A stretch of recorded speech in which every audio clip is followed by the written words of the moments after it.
You are listening to the Wild Man Podcast.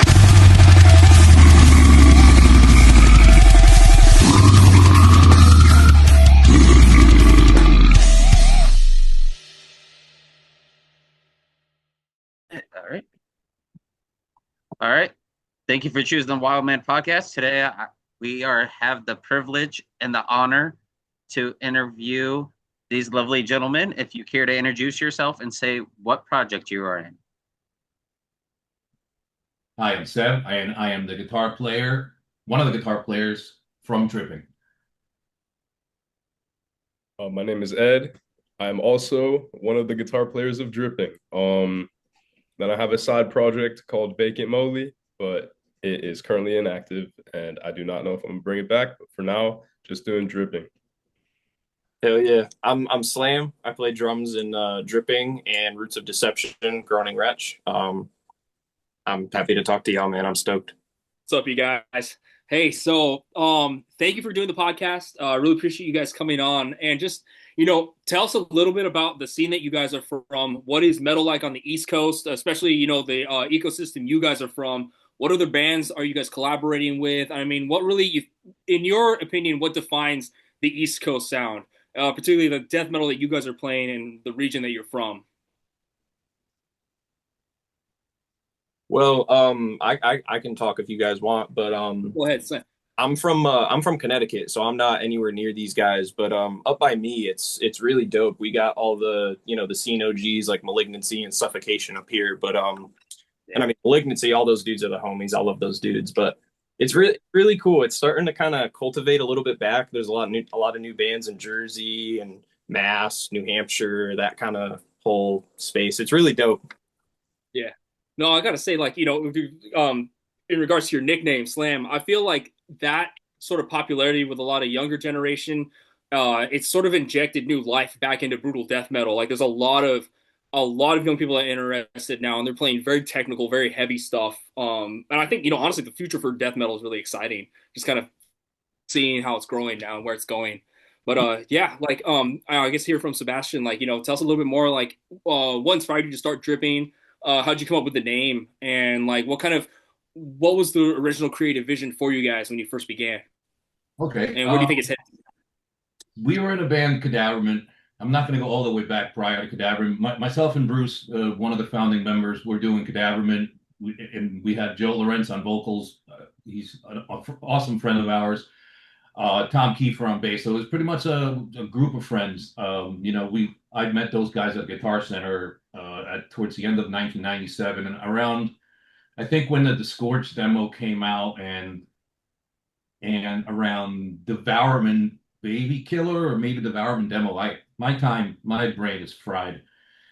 Bruce came up. He's like, "Hey, I gotta show you this Disgorge and Devourment." And I was like, "Wow," we were kind of just blown away, And he's like, "Look, I love Cadaverment, but I wanna go this route." And at the time, besides Mortal Decay, nobody was doing guttural vocals on the East Coast, because you had heavy bands like Eternal Suffering, but nobody was essentially the Sewage, Devourment, Disgorge guttural vocals. And so we did our 2000 demo. Again, we're not taking anything away from Mortal Decay, but they were South Jersey, we were North Jersey. And John Pauline was more froggier than your Sewage vocals. And we were immensely inspired by Mortal Decay. So, not throwing any shade on us, those guys are pioneers. So we were like, okay, so we come up with these two songs. This is really quick fast track. And Decomposed Fixation and Bleeding Virgin Whore. We didn't have a band name, but our favorite bands, my favorite Cryptopsy song was Dead and Dripping, and we loved Ripping Corpse. So we wanted to blend in the Ripping Corpse Jersey style. Of course, we took the harmonic pick and grinds from them. We stole a lot of stuff from Ripping Corpse purposely. I worship them till this day. I wish that I could sound as good as and play as good as Sean and Eric, and those guys are a major influence. So we're like, Dripping, Ripping Corpse, Dead and Dripping. We just put it together, and that was it. That's how we came up with the name. And we just said that we were never going to limit ourselves to. As much as we love we tried to throw everything in the salad of dripping. We were gonna keep it brutal, but we were never gonna limit ourselves. And if we wanted to write a riff that sounded like Iron Maiden, we would. And there are parts in a way that we have that sound like Carcass Heartwork and a little bit of melody. We tried to do what we wanted to do and have no image, and we just never thought it was going to go anywhere. Yeah, no preconceived notions. It was just like, let's do this thing and see what comes out of it. Like how much has hardcore influenced you guys? In particular, because like we were talking earlier how like you print your own merch and stuff. Like, did any of that like kind of DIY that kind of DIY mindset also influence you guys? And do you have like any ties to that scene as well too? Yeah, I grew up listening to punk rock and hardcore. Been going to punk and hardcore shows since 1989, and I was pretty involved as a fan, and got to go to CBGBs a lot. But I always loved technical death metal. I figured hardcore gave me that attitude. As much as Bruce was never into hardcore, Tom was big into hardcore, but he was more into like the All Out War. I'm more into Agnostic Front, Sick of It All, late '80s, Madball, and I like the newer generation of hardcore. But at the time, we never said, we're gonna blend in hardcore, because that we were just, the ultimate goal was just to be abstract and brutal. You know what I mean? And we like groove. We were from Jersey, you have a bunch of mixes, races, Jewish, Latino, and stuff. So we needed groove in our music. We were not going to go just straightforward, one-dimensional blast. So that's kind of how that stuff came out. That structure. Right. And I know Internal Bleeding at the time. There was Gothic Slam and those bands from Jersey that I want to say they were initiators of slam, and Internal Bleeding was going on. But the term slam, it was never anything that we like hung on, and per se, like we said, all right, let's go fast. Okay, let's break it down. You know what I mean? I know Bruce was heavy into jazz and Candiria and stuff like that, and a lot of those elements come from, a lot of the abstract elements come from him. I'm more of the straight metal player, like anything combination at the gates, Carcass, Heartwork, that stuff. That was my side of the house. Yeah. Oh yeah, I was gonna say. Oh, go ahead, like Jake. they said, the East Coast is pretty much known for like its big music genre, like how it gifted a lot of like subgenres homes. Like you got hardcore from the '90s.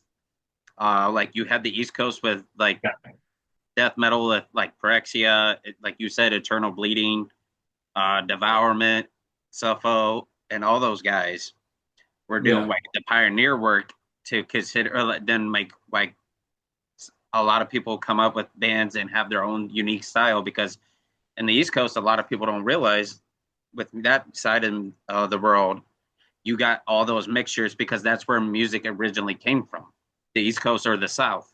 It didn't come from like the West Coast or the Midwest. It came from the East Coast. Everything did.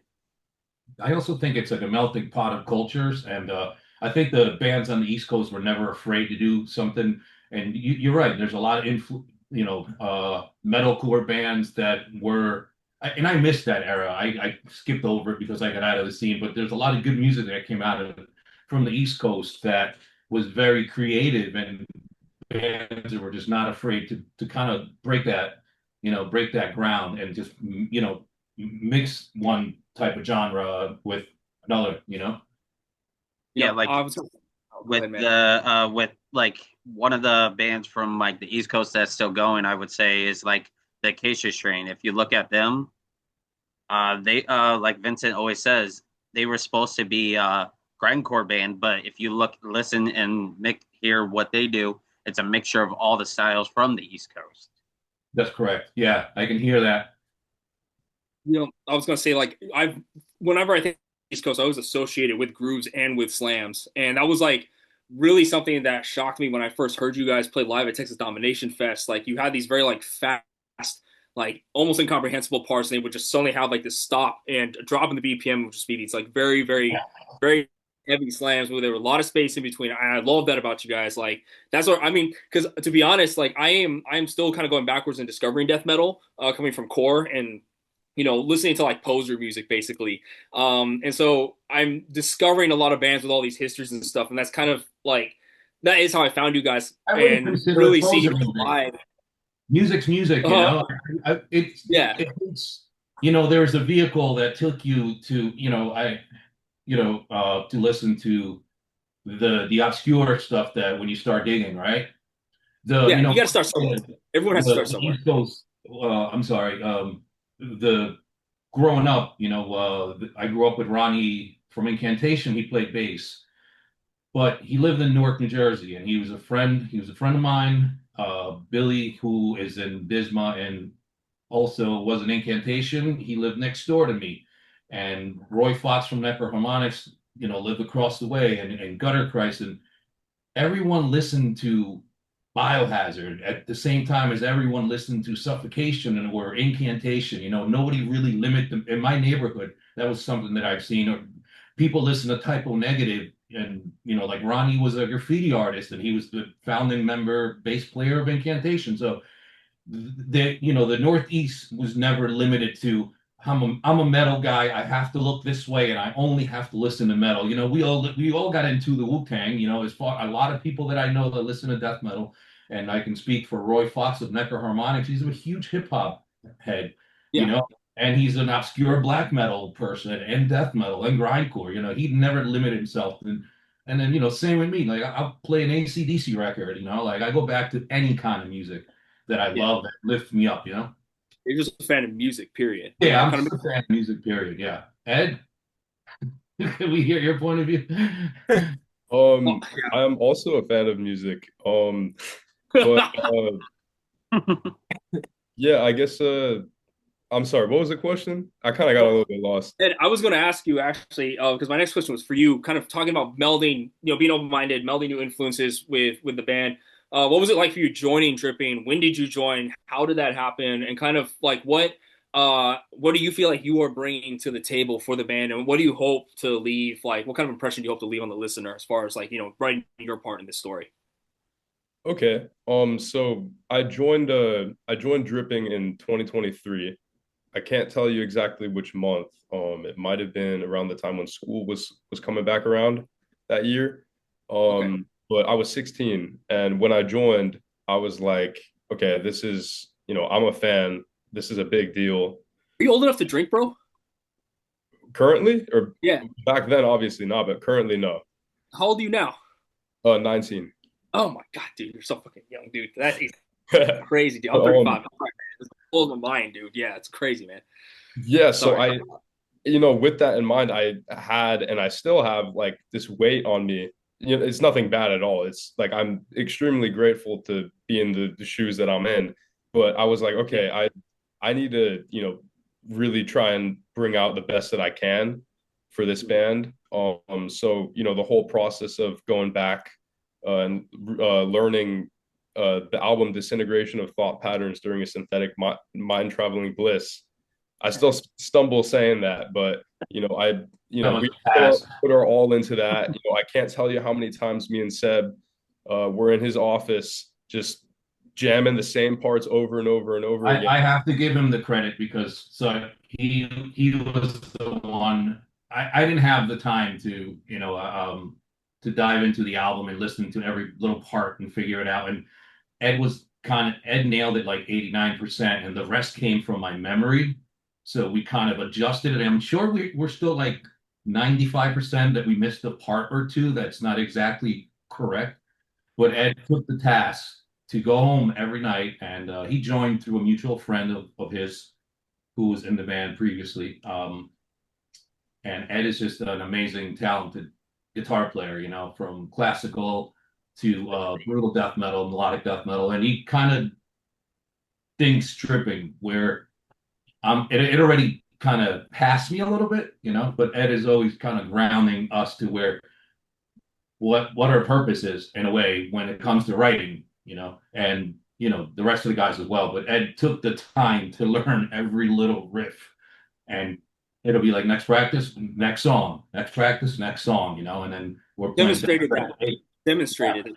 That's very hard to do if you listen to that album that came out on Ghost Tracks, because the studio kicked us out I never really got an opportunity to do real guitar tracks. So side A was ghost tracks and side B was plug in. You better go from start to finish on ADAT, real to real, lay through, and you're fucking out of here because you're not getting anything else. That's how it was. So That's how. Yeah, like it's definitely real inspiring punk rock. seeing like Ed do what he's doing. Like you're doing a really good job, bro. Like don't limit yourself. Like I You tell got a a lot lot of the kids a lot around here. There's a band that's in their early 20s called 12 Gauge Autopsy. And I tell them all the time they're playing like show after show after show. Like it's crazy to see how when they started they weren't doing much, but now they're like blowing up. Like they're on every local show, and I'm just like this. Don't forget these small moments. Absolutely. Absolutely. Yeah, Yeah. there's a lot of amazing young bands out there now. I gotta shout out Regurgitated Entrails, Virologist, that whole clique. I think they're really taking brutal death metal to the next level for being as young as they are. Genesee is the future. You know, freaking it's crazy. I was gonna say when you guys are writing Slam, like you having your own studio and stuff, and you guys having access to that and not really having like that sort of that pressure from a record label saying, "Oh, you got to turn this out, and the single has to sound like this." Like, well, okay, so go into the process of how the songwriting begins, and then from that sort of conception, then to the creation of it. Like, what's the production process like for you guys, and then like eventually when it goes all the way to press and print, like guide us through that, please. Yeah, for sure. I think it was pretty cool because I got to see kind of what Ed was talking about just now with how him and Seb would kind of just talk shop and get all the riffs right. And um, they would kind of do that with the songs before they sent them to me. So they were completed ideas that I could like jam to on my e-kit and just put together ideas. And then obviously my boy Hubie, he's not here, but he lives up here and he can just come and track bass. So it's nice and easy. But yeah, I mean, we did that. They re-recorded after on top of my live drums that I did after my e-kit. And then we just kind of pieced it together after that. And obviously Devin recorded his vocals at his studio that he goes to in Ohio or wherever. But yeah, it was really smooth. I mean, everything in house just keeps everything nice and easy. So Yeah, Oh yeah, like a lot of them do, like a lot of people do nowadays. It's easier to record at home than a studio because you don't have those fucking restrictions. right. Yeah. No, I think it's turning into a bad weapon. It's kind of like this social media and the internet, and I find that that's amazing, right? But I think what it does and what it's doing to the scene, and I don't see anybody on my team act this way, but it's great. You can get yourself a PC, an interface, a guitar, you got some MIDI drums, now you have a band. But it's making a lot of bands, which is great. But we're losing fans. You know what I mean? And I'm 50 years old. I'm still like playing shows with bands that I love to play with, not because we're making any money, it's because I'm a fan, and I'm still shocked when I see people that I worshipped or that send me a line, and because I'm still a fan, and like if I could say something to the kids, it's to never stop being a fan. You know what I mean? Forget the comp. This is not a competition. We're all boys here. We're not making Kiss or Van Halen money.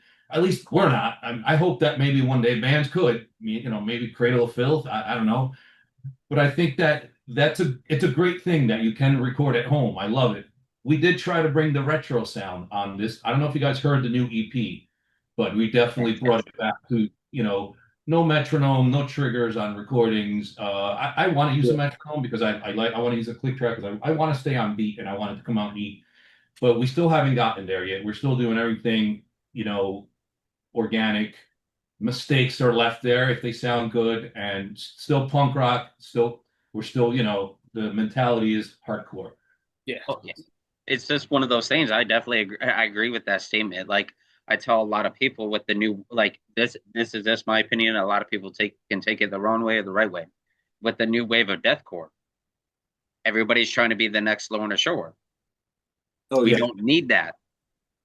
We need unique taste of vocals. Like We already don't got need to have a vocal Olympics. Correct. And like that's why like when like I know Devin's not here, but like I tell a lot of people, look how small Devin was compared to where he is now. Like that's absolutely insane. Yeah.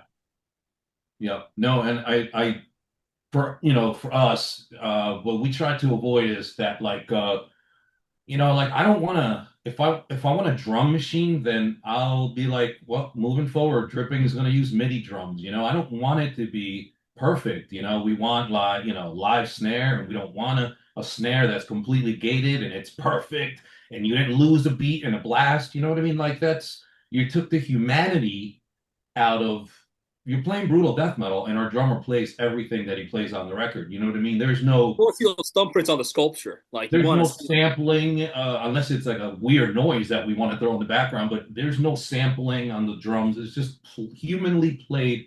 We're playing brutal death metal, and we're not taking our snare and sampling it through because we missed a hit or we didn't miss a hit, and that's something that we try to stay away from. And a lot of death metal bands do it now. They're great in the studio, and these guys put these amazing albums. I'm not going to say any names because I don't want to badmouth anyone. And I hear these amazing albums, and I'm like, oh my God, I'm fucking blown away. It's fucking perfect. And I love it. And then I'll have Ed in the background, Seb. That's not us, we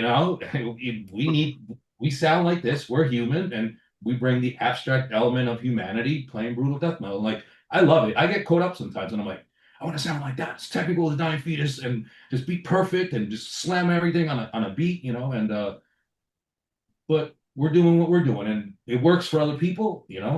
I personally don't like as much as I like the way it sounds on record. It's something that dripping can't do. We're always going to be us, play human. With AI and like slop increasing and everything, I think it is actually going to be very important that people still keep doing these things so we don't lose these skills and like delegate it out to a computer. Because yeah, like real talk, like keeping that human touch with everything, it is going to eventually like that will be something very special, and that kind of novelty is going to be something I think people will seek out. It's really crazy like how this like enshittification is going on kind of with our culture in general. And sort of like I know some people are very like black pilled about the future of media and stuff and our careers, but I think honestly, like as long as we as people keep creating and stuff like that, it's not AI will not replace us in that sense. And I think things will be okay. But I mean, that's my personal opinion. Where do you guys see death metal going like in the next 10 years, like from your perspective? What are some bands that you're excited about? And just kind of like in general, like where do you think the future of live music is going to go as well too? I'm very curious to hear your thoughts. And any of you guys can go. Ed, you want? I'll go last, guys.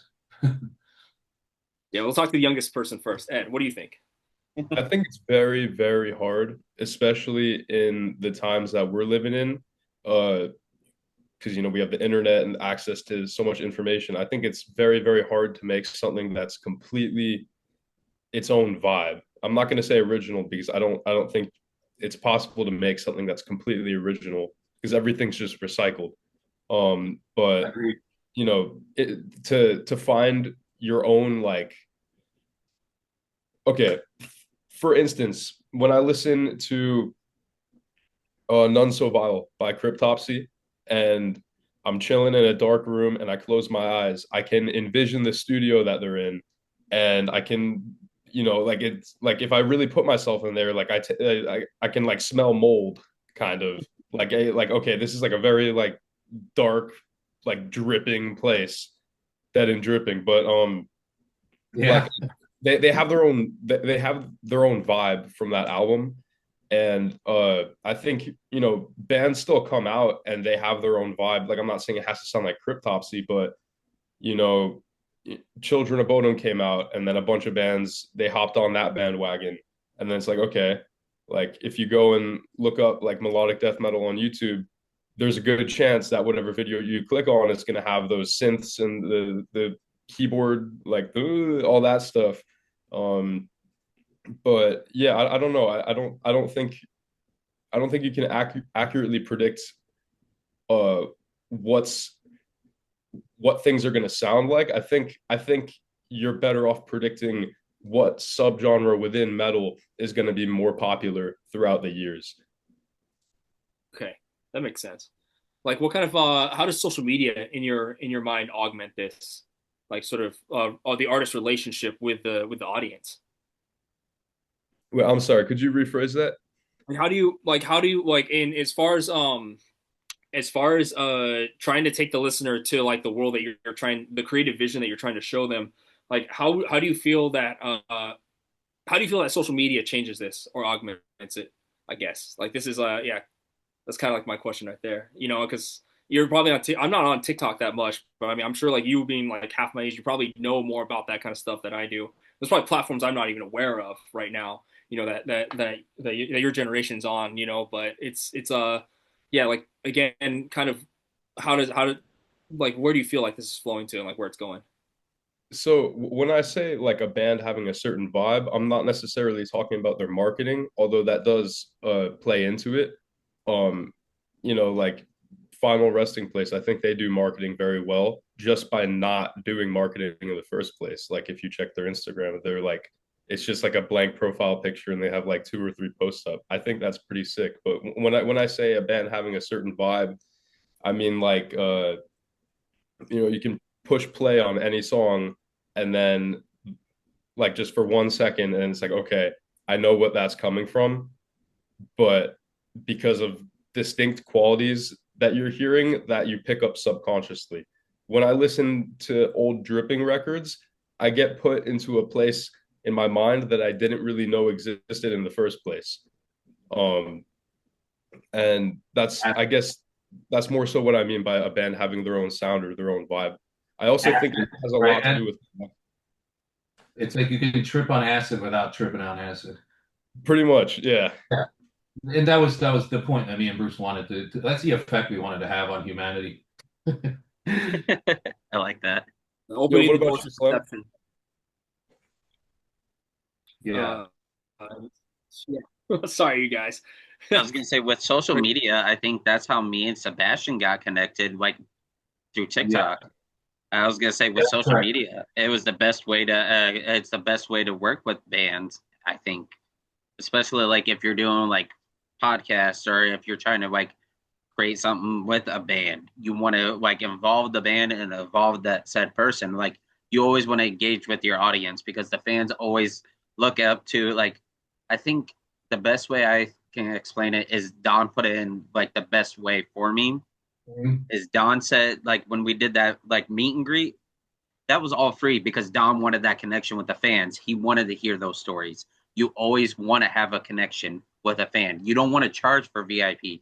You want to meet your fans because of the simple fact you never know when it's going to be your last day or their last day. Yeah. It's funny because when we came back around, I remember went up to Don. I'm like, hey man, I need help. I'm going through this. This is going on. And he was like, you need to do this. You need to do this. And he kind of gave me like a manual. And then I have personal TikTok because my wife does her beauty stuff that she esthetician stuff that she does for our living. And I had a page. Then I made a page and I see Don on there, and then I made a dripping page and then just leave it, and it just blew up. And I like that a lot easier than Instagram. Instagram is where I think things get a little competitive, where it's a good tool and I like it because we all connected and it's very helpful and you gain a lot of fan base through social media. But it could be dangerous because it's like then you get into the competition and then you get into the bad mouthing and there's a lot of negativity that there's always one guy who's got something bad to say or there's you got guys like me. I'm a disaster at making a post. I can't make a professional Instagram post, but I guess that's the beauty of being in dripping because I'm old. I didn't have Instagram. I didn't grow up with Instagram. And for us, what really helped prior to getting back together, and I think this might have been around 2018. I was 2018, 2019. I was fucked up. I took a bunch of hallucinogenics, a bunch of mushrooms, and I went on YouTube and I pulled up the Disintegration album and I was just floored. I was like, all these amazing reviews and just all these nice things people had to say about the band. And I'm sitting there showing my wife and she's like, wow, that's very impressive. We didn't have a social media at the time. Someone uploaded our record on YouTube and there's a bunch of comments and some people was like, oh, this got me through high school, or this did that, and it was really cool to see that. Oh yeah, Uh, Yeah, being connected. like today, like it was absolutely insane because like right now, like I don't mind getting on Instagram. That's how I do a lot of my revenue because like I try to do the TikTok, but there's hit and misses with TikTok in my opinion. But like yeah, with my Instagram, like it's definitely done wonders. Like I was gonna message you today. Like I was surprised. Like I got on TikTok and I was like, oh. Then I got on Instagram and I was seen one of the biggest bands I've ever seen like our status, and I was like, what the hell? The Red Court out of nowhere liked the status. I was like, what the man, fuck? those guys are great, man. Those guys are great. We stayed at a guy's house in Revere, Mass, when we played with them when they were starting out, and they invited us to play New England with Eternal Suffering, and yeah, those guys they're humongous. It's good. Yeah. And it's I love to see absolutely that. That's what I love. I love to see that. I love people succeeding, and somebody who took their passion and was able to, this is what I did, this is my pain, this is our painting, and just be successful with it, and just not changing for the masses or, watering it down or nothing, It's that's what I amazing. I tell a think lot like of people from my work, like 90% of the time, like because I typically I work at Walmart, I do the 9 to 5 grind. Then outside of there, I do the typical, my Instagram, and I tell my boss all the time, I can't stand talking to normal people anymore. And she's like, I don't get what you mean. I said, I'd rather talk to a musician 90% of the time than have these people in the world because I was like, with musicians, it's real. It's actually something I can engage in. Yeah, I hear you. My wife's like, don't do that. You look like a nut job. And I'm like, what do you want me to look normal? I'm not normal. I'm never going to look normal. You obviously married somebody who's completely fucking insane and has, I live in a different world. Like, oh, did you hear this person married that? I'm like, I don't fucking know anything about an artist or an actor or somebody that's mainstream. I don't know anything. I don't know when Taylor Swift got engaged or anything like that. I live in the underworld and I'm in my own insanity of what I love doing. Oh, yeah, that's yeah, what you're I gonna told my fiance. And I told her flat out, I was all like this. I hope you know, like when we got together, I told her, I was all like this is a dream that I pursue, but this is a dream I want to become a reality. I don't want to be in that typical like walking out, here's your order, ma'am. No, that is not who I am. I am a dude You're doing who's it. You're been doing it, man. dedicated to the music scene for this is my 12 years in the music industry. I started as a merch boy. I started as a guy who helped load in and load out bands. Then I started promoting shows in the where I'm from. That went to disaster as after COVID. I was like, I'm not doing it anymore because I can't just sit there and just do all that shit. That's not who I am. Yeah. And she's Yeah. all like this. She's like the only reason I love you so much is because how much dedication you put into your projects. No, I've done the normal 9 to 5 corporate, Social Security, clock in, clock out. And I think that one of the reasons that I had never, when Dripping was supposed to have a reunion, is because I had a career and it was taken off.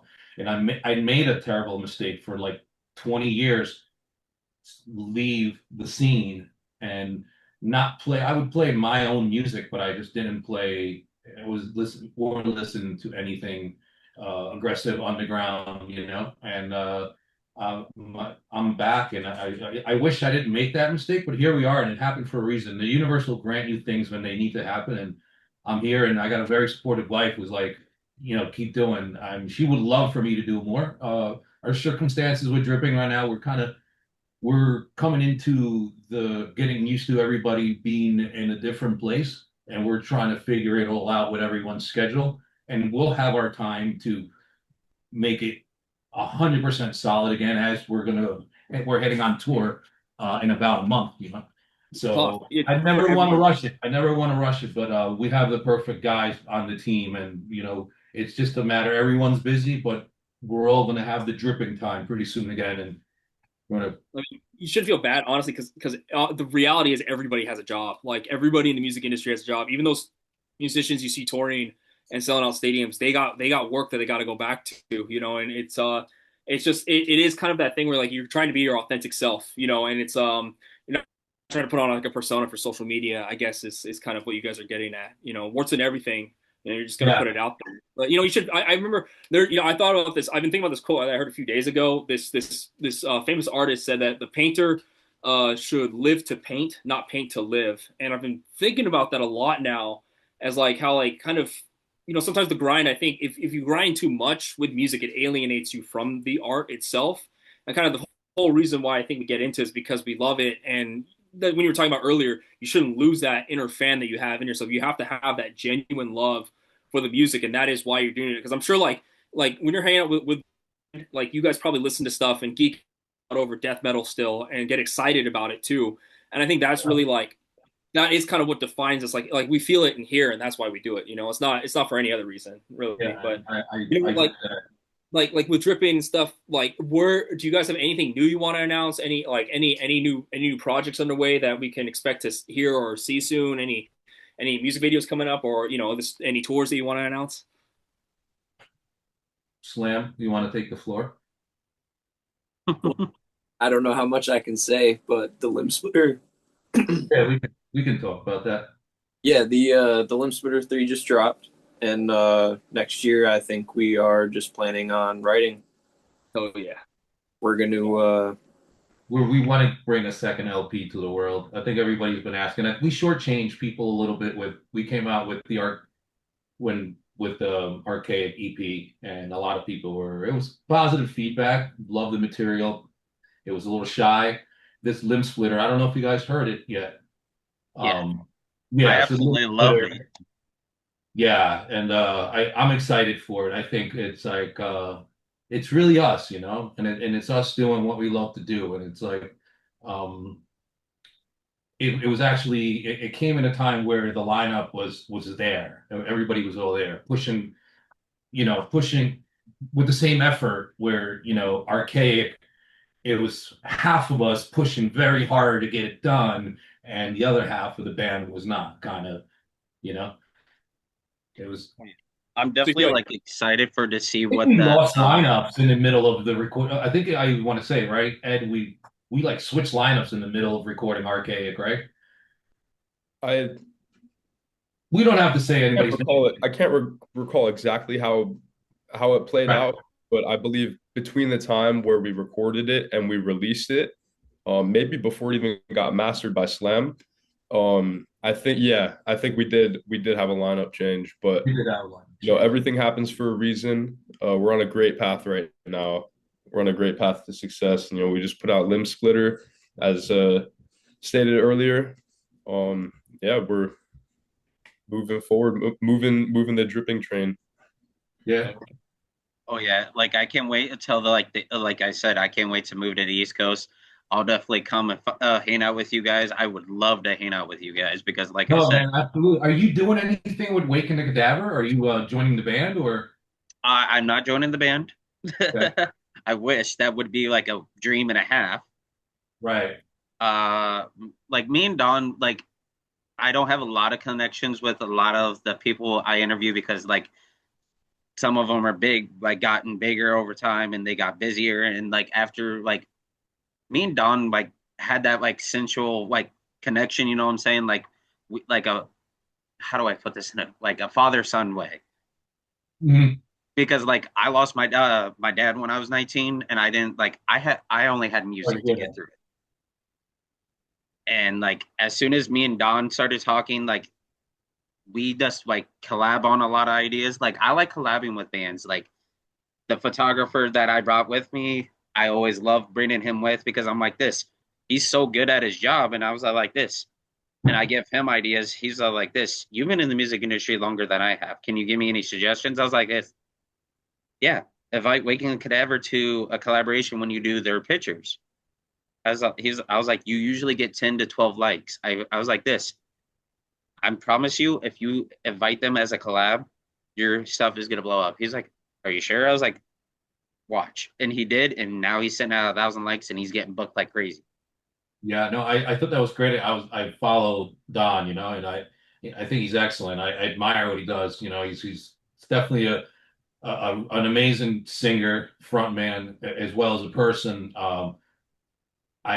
and it's I love to hear that anybody that he deals with, he treats everybody so good and fairly. You know what I mean? You just never hear he was a dick to that guy or he was a dick to that guy. I mean, he has time for all his fans, and he deserves to be where he's at, and everything else is coming with it. A lot of fame for that band, and they're going great places, and it's because of people like that. You know what I'm saying? Oh yeah, like Yeah. so like I picked him up from the airport for that festival, and like he gave me a big old hug, and I'm just like, I'm not used to like a guy from the scene who started the scene, you know what I'm saying, give me a big old hug, and I'm just like this is like a dream come true, and We like have we had a blast with him when we were doing the little that he got to do dripping, and I wish that it was more. I mean, Dev came in and at such an amazing time as well, and not taking anything away from Dev because we also had a blast. We also have a blast doing it, and Dev's a diehard. But with Don, practicing New Year's for that New Year's show, right? Ed, that was. We played at fucking 3 in the morning. Who plays on New Year's Eve at 3 in the morning? When were the doors? Sitting there like, it was just a fun week, just Yeah. getting just practicing, hanging out. Slam was there, hanging out with Hubie. Hubie was in the band at the time as No, well. that was tough because my band Roots played me and Hubie. We played at midnight. We Yeah. were the set of the year, and Oh, then that's Dripping crazy. on at like 3. And I was like, damn, I'm watching my boy playing one of my favorite bands, and Don's on vocals. I was like, that's tough. But And that show deserved to like, it was just like the wrong night because if that show been any other night, the house would have been packed. But it was like New Year's. It was rainy, muggy. You got your typical Northeast weather, and we played at 3 in the fucking morning. Still killed it. People Still were, after Roots and Scasm, people were like, they ripped the fucking house. We were just sitting there like, wow, we're just, Ed, we flew in, our old drummer and Ed, we were flying into Newark, and Ed had like 110 fever. We went straight to a what do you call those clinics? Those medical clinics that are not hospitals. what a walk-in. Yeah, walk-in, right, Ed? Remember that, Ed? Yeah, So it was. bedridden in the hotel Yo. room. We got there early, like 3 or 4 days early, and Ed's shacked up in a Super 8, like fucking sweating bullets every day, until one day when he was able to practice. It was like the day before, but he was like bedridden the whole trip. Yeah. oh yeah, that's why I'm excited to live on the East Coast. Like I was telling a lot of people, I definitely want to do like a collaboration with Gutter You and like have him and me great dude. book a show together because I was all like this. I know too many damn bands, and half of them are stubborn. I'm like this. For once, just come to up to like come because I'm in Iowa. I understand not a lot of people. I'm a flyover state. No one's gonna want to come to Iowa. Same with Florida. You have that problem in Florida. Like it's a big state. There's a lot of good bands, but nobody's united. Like for instance, we go to New Jersey. We go to New Jersey. We post on Facebook. We need a place to practice. There's like 1,000 people. Hey, come here. Like Dom will be like, I think even the guys at Nine Dead offered at one time, you guys could practice at our studio, or Don will be like, come here, or other guy that I think he has like the Misfits practicing at his studio. Every time we're there, right, Ed? He lets us borrow the studio. We're rehearsing, and it's an awesome thing. You go home to the Northeast, and we're missing cymbals, or we need a snare. There's always somebody available who lends you the hand. And that's how it should be. I think it's like I definitely understand that. Like Nine Dead, those boys are the boys. I love those guys to death. Me and Blake gotten really close now. Blake's actually from my home state. He's from Iowa. He's an Iowa boy. Oh, I never knew that. And the funny thing is, I guess I could confirm this. Blake, when I get married, believe it or not, Blake is gonna do the guy. He's gonna be the guy who marries me and my wife. Oh, he's nice. Nice. Like me and him are. One time when we're coming into town, and he's like, "Hey," he told Don, he's like, "Hey, if they need a rehearsal space, Nine Dead, I don't know which member, maybe Jonathan or somebody." And that was very kind of them. It was very nice. That's how it should be. we're Yeah, gonna we all need to actually hang out. We all need to hang out sometime and do do like something We will, crazy. man. We will. For sure. For sure, we will. We will. This can be confirmed as well. So at the episode 100 for the podcast is actually going to be Blake again, and Sweet. Blake's going to be tattooing me. Nice. Yeah. Nice. So I Hey, will I be want a on. free tattoo. Can I come hang out? If you want it, it's going to hurt like. Most of my tattoos are done by friends. I think I recently just paid for one of my first tattoos, like usually backyard or somebody that. I started a little late in life, but after I lost the corporate job is when I started getting all the ink that I wanted from my favorite bands. But no, that's awesome, man. Yeah, me and Blake were talking about it because I was like sitting there and I was messaging my fiance because we'll actually be in the East Coast in December. We'll be in New York. Okay. And I was like this. I want to do episode 100 in Jersey. She was like this. Who are you gonna interview in Jersey? I was like, Blake wants to do 100 and tattoo me, and she was like, you're covered in head to toe in tattoos. Where are you gonna get it? I was like this. This is gonna get real close and personal. I'm gonna get the side of my head done. I really. damn. Yeah. We should live stream. We're trying to work something out. I think Sam, is it you? You're doing something December 27th. I already got the no because my wife's like, oh, we got some family things, but we may. I'm still working it out if we're doing a show on that date. Yeah. So I've been around this the 20th, and if Dripping doesn't do it, you guys should come out to is it Albany or Connecticut or Rockland County? No, it's in Connecticut, right? Is it? I'm not really sure. Waterbury. It's in Waterbury. So yeah, if you guys are around New York around December 27th, even if Dripping doesn't play, you guys should go check out. Oh yeah, we'll be up there for a while. We're going to the Acacia Strain Christmas show. Oh, so it's kind of around the same time. So December Yeah. 20th. And like she was all like this, did you get the days off yet? And I was like, yeah. She's like, she knows how much Vincent helped me change my life for the better in a sense, because like he says in interviews, he used to be a piece of shit and now he's a healthy human being. And I took that as like when my dad died, I was like, man, I'm a piece of shit to everybody. And I was Who's that? like, Sorry, who's that? so Vincent from the Acacia Strain said how much Oh, like an asshole he was back in the day, like how much he hated, like sometimes he hated fan interaction. did he or, really? like, with people because he was just a hateful human being at that time of his life with some of the albums. And I was just like this. I was a very hateful human being when my dad died, and he's like, I had to change my life because it won't get better if you just be hateful. Yeah, no, I can relate. I have some personal challenges that, essentially at times make me very hateful. And I hear my wife telling me that I need to cut it out and be more positive and whatnot. And I get it. Sometimes problems, man, you just get pissed off. You're like, what the fuck? Why is this happening to me? But it's the victim mentality, and you have to just something I learned the other day, and some of the therapy that I do, control. When we try to control everything, it's the worst thing you can do. You just got to sit back and, do the right thing. The only thing you can control is yourself, and you fix yourself and you make yourself the best person you can be. Then they say the universe around you starts changing and problems start, either you find a solution or unfolding, or eventually they start going away. As much as, bad days are here, bad days eventually end, And that was some advice somebody gave me the other day. And because I usually stay mad over a situation of, I have this going in my personal life and I'm pissed off and I'm angry and I'm like, what the fuck? Like you can't live like that. You can't. I want to control. I want to know what's going to happen that day. What's this going to do? What's this going to say? And that's just part of us. We want to control everything. We want to know, and we can't. You just got to live it out.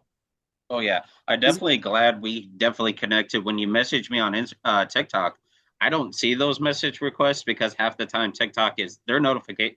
They need to work on the notification system. Yeah, it's fucked up. Yeah, yeah. And I was like, why do I got like I got your message request and like some. I watched a podcast with I started watching your videos. I'm like, oh shit, Waking. I'm like, oh shit, 9 Dead. And I'm like, oh, this fucking dude's doing some real shit. And I liked a lot of the graphics you were posting. I'm like, yo, you should have us on there, like pretty much. I got to take my shot with people. Um, my unprofessional way of doing things, and that's about it. There's really no Yeah, it's manual. absolutely crazy. Like I said, this has been a 3 year train that I never thought would be fruition. Like I got to talk to Paul Mazurkiewicz from Cannibal Corpse. I never thought that was going to happen because those guys are always busy. Nice. And I'm just like, I tell everybody, enjoy the small moments when you have them, Yeah, no matter what. absolutely. I was like this. You're you might be having a bad day. You go to a show, you get to meet an artist, you get to talk to said artist. Some artists are nicer than others. That's true. Yeah, I'm that guy, man. When we're playing with bands, and especially when we played Maryland, I see Ross from Immolation, dude, and I'm like, dude, I fucking love Immolation. I've seen you plenty of times in small clubs. I was just shy, but now I'm not, and it was so awesome just to talk to him, get a picture with him, and How I'm do you think? not still, and How I'm do you old. think dripping has changed you? Like all of you guys, like what do you think the project dripping has done for your lives, and like how do you think it's changed you as a person? I guess we start with Ed. Start with the youngest one, Ed. Well, dripping has done a lot for me personally. I, you know, I I don't think it's possible to be playing, or I mean, anything's possible. I think it's extremely, extremely hard to find yourself at 19 years old playing Maryland Death Fest. And I just happened to be in the right place at the right time and, did my part and made the most out of it. Um, so I'm extremely grateful for this band. I joined as a fan, and to this day, it's only been a couple of years, but still to this day, I still feel like there's a huge amount of fan in me, and not just for this band, but for the whole thing. Back to what we were talking about, like you have to have the fan in you in order to do this kind of stuff professionally, because at the end of the day, it's an art. Whether you view it as an art or not, it's an art. It's a form of expression, and there's no expression to be shown if there's nothing going on in the inside of you where you're like, okay, I have these goals. I want to put myself out there. So it's really all about passion and being supportive of the people within your realm, within your scene. Oh yeah, Slam. What do you got to say on this? Shit, I mean, I had dripping in my YouTube playlist since I was like 8 years old, like on like charter internet, going on keyboard, like clicking on and listening to those fucking riff bits. I was That's just like, crazy, dude. Yeah. so I had like that shit immediately. I really wanted to hear stuff like that, so it's always kind of been part of my taste, I guess. But now being able to respectfully play the old stuff and just be able to recreate what vibe dripping had and also what it could be, and being able to like expand upon that and make new stuff, it's it's badass, man. I don't know, it's really cool. That is dope. Again, yeah, Sebastian. Let's hear from you. So, if it wasn't for all the people, if it wasn't for that person who took that one record from an obscure band, Dripping, out of New Jersey, and uploaded it to YouTube, and and not only the one person that uploaded it to YouTube, but whoever bought it and listened to it and liked it, it was just thanks to those guys.